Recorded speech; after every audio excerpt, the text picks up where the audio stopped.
Greetings, mind crafters, and welcome to another exciting Minecraft discussion on this beautiful day. My name is Kimberly Quinn, and I am super pumped to have this conversation with you about changing your inner game. And in order to do that, we must first we have to start out with a question. Like we got some clarity. Like, what is it we're trying to change? Of course, an easy, or I should say a simple example is weight. It could be the gym, it could be some sort of something about maybe your character that you're not thrilled with and you want to change.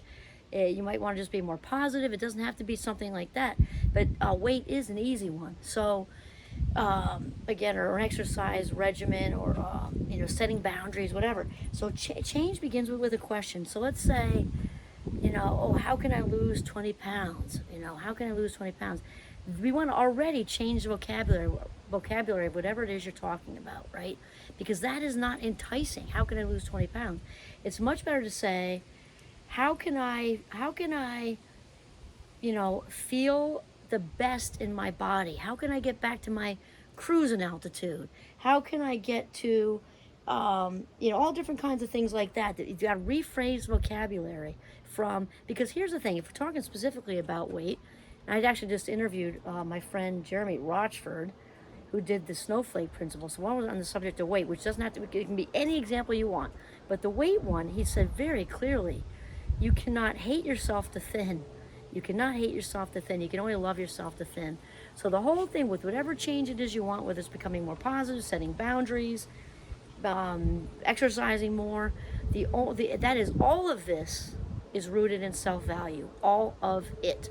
And so that is super important. And it's also because we self-value, when we value ourselves, we cannot take care of ourselves, we don't value, right? When we value ourselves, we're gentle with ourselves and kind to ourselves, much like we would be to a best friend. And I know in the past when I've done various presentations and workshops on this, and I don't ask for a show of hands to be too private. I usually just put it out there as, how many of you, just keep it in here, sometimes they raise their hands, feel that it's much easier to take care of other people than it is yourself. And a bunch of hands go up. When it's my students, loads of hands go up. And so, think about, why is that? And if it's easier for you to take care of other people than yourself, it is a self-value issue that's at the core of it. And when we're not feeling enough, when we're not feeling that self-value, is when we often get sort of pulled towards codependent behavior, right? That's when we start to people please and rescue, and because when we get people's approval, we feel a very temporary, kind of feel-good feeling. When we rescue, we swoop in to be the hero, we also feel good, but it's not an authentic way, because that's in the egoic way. And so when we're feeling good about ourselves authentically, right, we are giving mindfully. We're giving in a way that doesn't deplete us. When we're sort of swooping into rescue and people please, even though it feels good in the minute, just like it does to suck down a beer or a glass of wine, because it's all the same family, really. It's all addiction. Is addiction, addicted to people's approval, then that has a half-life and it's not lasting. And so that is not going to work. Okay, so when think about all that stuff. So say I want to get to my fighting weight, change vocabulary. I want to go to the gym. I want to, live my highest version of myself, change vocabulary. And then we need to raise the bar. That's a real Tony Robbins thing. When raising the bar for yourself, setting standards, and it doesn't mean to set goals that are out of reach. It means to set goals, and standards are a little different. Because when we value ourselves, we have a higher standard for ourselves. I want to show up. I'm just talking about this weekend with some of my good friends in my mastermind community. And they said to me, how are you going to show up for that? How are you going to show up for that? There's such a great way to talk about the new and highest version of yourself, rather than talking about exact pounds or talking about exact inches on your waist because you're working out, or exact mileage because you're running, or whatever.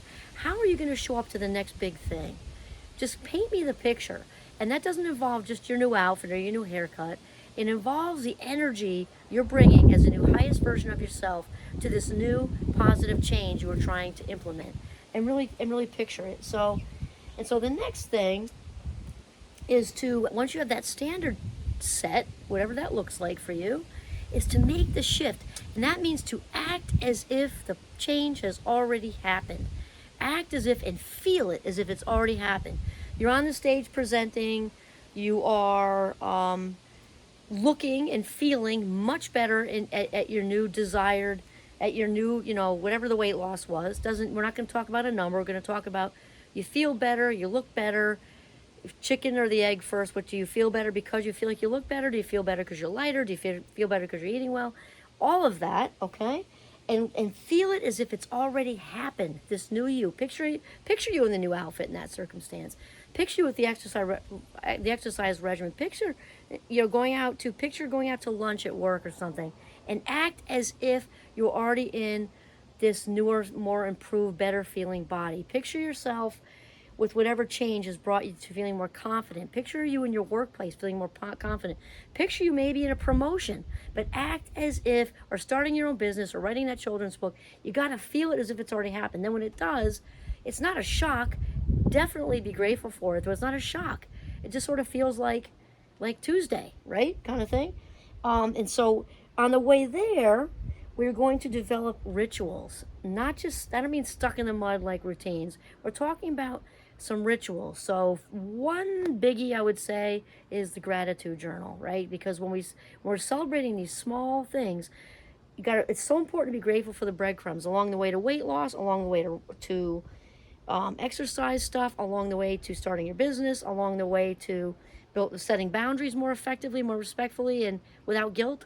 So celebrate the small breadcrumb wins, because the small breadcrumb wins lead to the bigger success. Slow and steady wins the race. Okay, this is all about changing our inner game here. And then also with these rituals, one was the gratitude journal, and then the other ones you could fit in with nutrition ones. Or so the point is doable, though. It's got to be doable or it's not going to work. And ritual is same every day. Okay, so I write I'm grateful for, 3 times in a row, right after I get up and make my tea every single day. So fill in the blank with write 3 pages of your new book, or better yet is time. Pages is not actually a good goal. I'm going to set aside half an hour before I go to work to write. I'm going to set aside half an hour before I go to work to meditate and read my positive affirmations. Set aside half an hour to learn Italian, whatever it is. So really more of a time thing is better. And then surround yourself with people who are better at whatever it is you're trying to achieve. So if they're more skilled with entrepreneurial endeavors, surround yourself with people who are up here and you're here. If you're trying to become a better skier, ski with people who are a little better than you. I'm not saying, that they just brought home the gold from the Olympics, okay, and you just rented skis for the first time.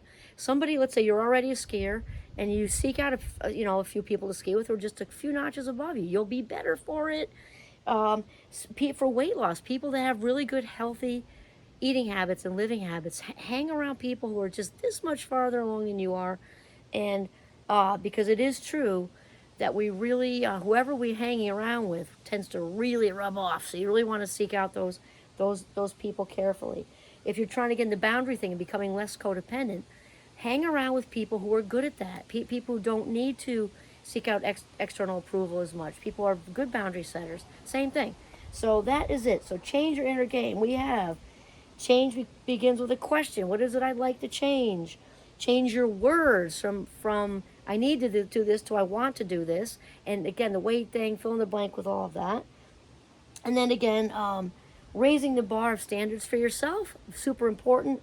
Then making the shift and acting as if. It almost rhymes. Making the shift and acting as if. Making the shift and acting as if. You've got to act as if you're already at this cruising altitude with weight or whatever it is, already immersed in the children's book and already getting published or talking to literary agents, whatever. Then we have the rituals, which really went before that one, so stay with me here. Rituals to get yourself there. And then lastly, surround yourself with people who are a little bit farther along with you, stronger in whatever way, towards the where you're trying to get to. That's really what we're talking about. Okay, this is Kimberly Quinn signing off from the beautiful Northern Vermont. Have a mindful day.